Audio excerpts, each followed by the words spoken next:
اسلام آباد کی مقامی عدالت نے جج دھمکی کیس میں چیئرمین پی ٹی آئی کی بریت کی درخواست خارج کر دی. مزید کارروائی کے لیے سماعت 20 دسمبر تک کے لیے ملتوی.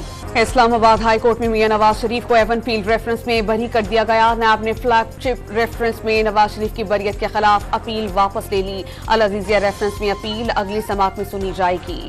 پی ٹی آئی کے انٹر پارٹی انتخابات 2 دسمبر کو ہوں گے اور چیئرمین کے امیدوار بیرسٹر گوہر ہوں گے. سینیٹر علی ظفر کا اعلان. واضح کر دیا کہ نگراں چیئرمین کی نامزدگی کا مقصد کسی کو مائنس کرنا نہیں.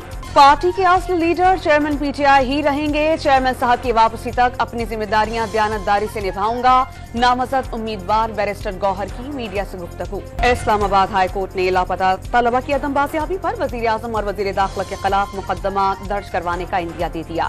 سرفراز بگٹی کو متاثرین سے مل کر مسئلہ حل کرنے کی ہدایت. پی ٹی آئی کے سابق اراکین قومی اسمبلی ذوالفقار غلام محمد لادی اور سابق صوبائی وزیر محمد انور کی جہانگیر ترین سے ملاقات. استحکام پاکستان پارٹی میں شمولیت کا اعلان.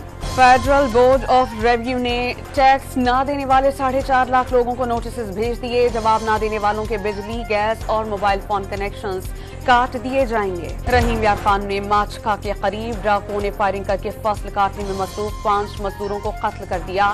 4 زخمی. پولیس کی جوابی فائرنگ سے 3 ڈاکو ہلاک، 1 اہلکار شہید. اور لاہور گلبرگ میں پولیس وردی میں ملبوس ڈاکو نے بھارت سے آئی سکھ فیملی کو لوٹ لیا. متاثرین 2.5 لاکھ بھارتی روپے، 1.5 لاکھ مقامی کرنسی اور طلائی زیورات سے محروم.